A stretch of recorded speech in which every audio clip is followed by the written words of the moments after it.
Hey everyone, this is Kevin with Divinely Designed, and we have a soap video. We're going to be making Castille. So Castille soap is an 100% olive oil soap, and I will tell you, if you go on the Facebook forums, you know, there's lots of discussion what Castille actually means, and if you go out and look at some commercial soaps, there's a couple of kind of famous or at least well-known products out there that call themselves Castille but have more than just olive oil in it. I'm going to be adding some herbs to this, and I'm sure there are people out there who would say that that makes it not a Castille, that Castille is simply olive oil and nothing else. I'm a little bit more liberal in my definition. I say that the only oils you use are olive oil, and I'm going to be adding some herbs in here. So I'm calling it Castille with herbs, which I think is fairly accurate. But if you go out there and read some of the Facebook forums, you could certainly get differences of opinions about what Castille truly is. So the thing I like about Castille is it's a really simple recipe. It's all one kind of oil, really easy to set up. The thing I don't like about it is it takes a long time to come to trace typically. It takes forever, kind of an ever. And then it could take a long time to get hard and be ready to be unmolded. So that's kind of the annoying part of it. But a nice simple recipe today. I'll be using, this is kind of a big batch. I'll be using the Brambleberry square silicone mold, as well as the Essential Depot red silicone mold in the wire basket. I'll be adding some herbs. These are herbs that are from my garden. So there's a mixture in here. There's mint, cilantro, rosemary, sage, thyme, and I think that's it. Okay, so let me go over the recipe though. In my bowl I have 2,300 grams of olive oil, and in my lye water solution I have 586 grams of a 50% lye solution. So it's 293 grams of water and 293 grams of sodium hydroxide. Now, I will tell you in here, this is actually a mixture of extra virgin olive oil and pumice olive oil. Now, they do have different saponification values, but it's pretty minimum. And since this recipe is a 5% superfat recipe, I went with the lower amount of lye. So if I calculated this with all olive oil pumice, it would be 293 grams of lye. If I did it with 100% extra virgin olive oil, it would be 296 grams of lye. So the difference is 4 grams of lye. It's not that big of a difference. I have erred on the side of the smaller amount of lye. So, okay. 50% lye mixture is a pretty concentrated amount. It will produce a lot of heat when I put it in here. That's okay. Like I said, this usually takes a really long time to come to trace. In fact, my plan is sort of once I'm all poured and everything is I'm going to oven process this. So once it's all poured into the molds, I'm going to take it and put it into my oven, which I have preheated to 170 degrees. I'm going to let it sit there for an hour, maybe 2, and then turn the oven off and just let it sit in that warm oven kind of overnight. And the reason you do that is to try and force it to gel, right? To go through the gel phase. If you wanted to try and prevent gel, you could put it in the fridge. And I get asked all the time about why do I typically prevent gel or try to prevent gel, or what are the benefits of it. And I think, you know, for me, gelling is a very personal preference. I don't think it does anything to the end result of the soap.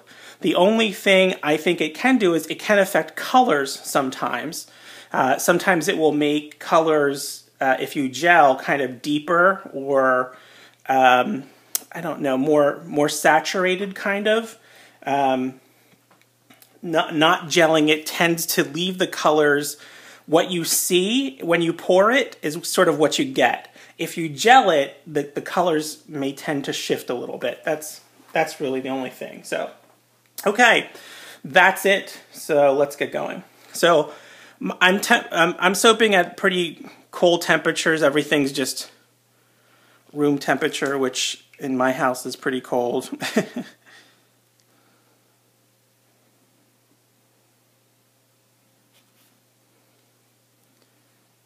Okay,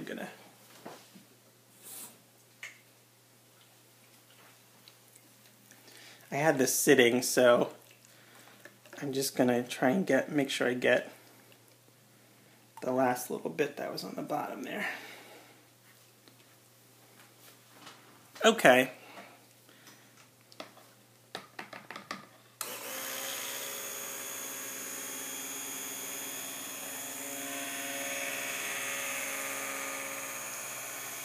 Right now my kitchen smells very good because of all of the herbs I've been using. I actually started with a mortar and pestle and ground them by hand, but the problem was the rosemary. Really, those needles I just couldn't break down, and some of them would stay fairly together. So I did end up putting them through a grinder.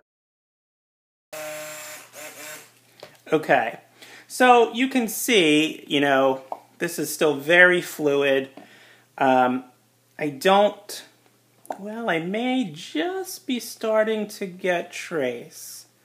Yeah, I think I'm just starting to get it now. But you notice, I mean, you'll see how much I actually stick blended it there. I was stick blending quite a bit. So, all right, I think we've started to come to trace. I'm actually going to pour a little bit off here and put the herbs in it, and then maybe treat it sort of like a in the pot swirl. We'll see how this works. It may not really work. All right, I'm going to put enough in here. Now, your herbs will darken and become brown. They don't really retain their color. So, you know, this will provide a tiny bit of exfoliation. It's a very, you know, mild exfoliant. And it will, you know, will color your soap slightly. I mean, just because this is kind of a fine powder. So it just, you know, makes that portion of the soap a little bit darker.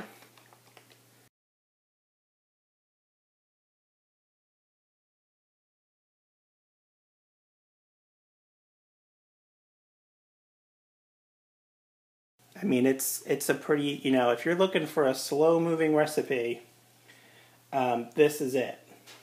Now, when it's done, it will produce a very hard bar. So cutting it in this loaf mold is kind of an issue. You have to time it sort of right. Okay, so I'm just going to drop this in kind of and swirl it around here.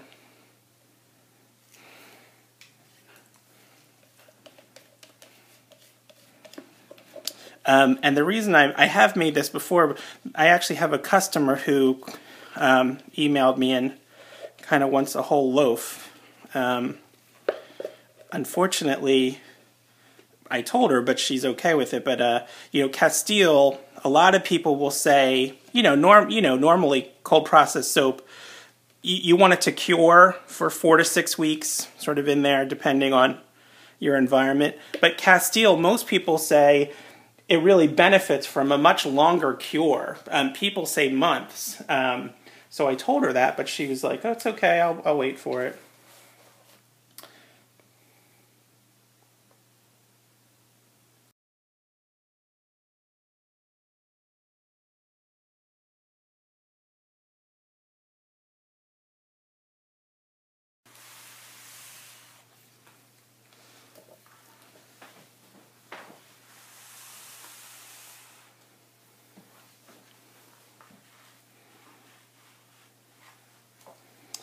Okay. I don't want all these herbs kind of in the bottom, and you can see they're sort of sunk here, so I'm just going to give this a little bit of a swirl.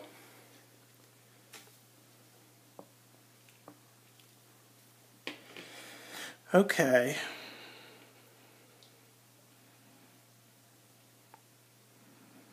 Well, I certainly did not calculate my recipe right.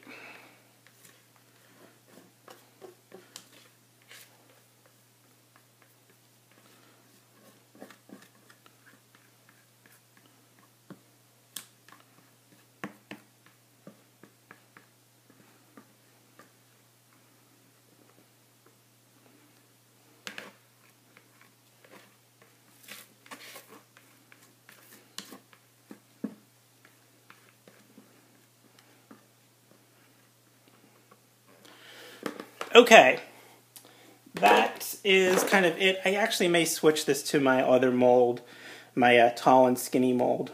So we'll see.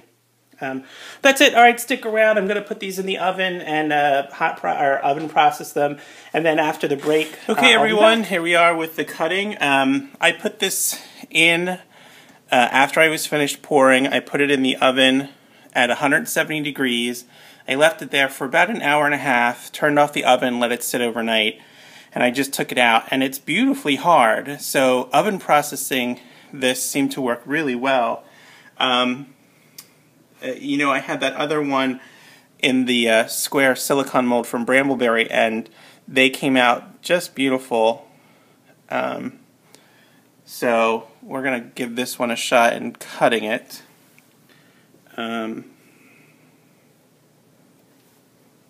Hopefully it's not too hard.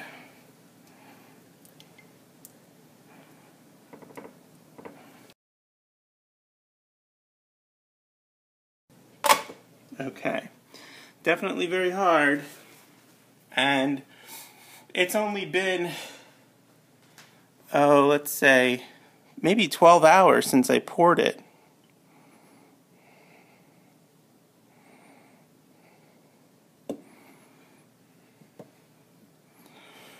But looks great.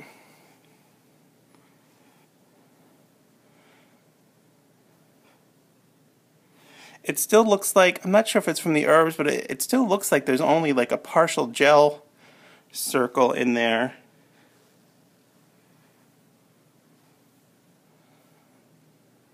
It smells nice too. It smells very olivey. I don't get any herbs. The smell. I just smell olives.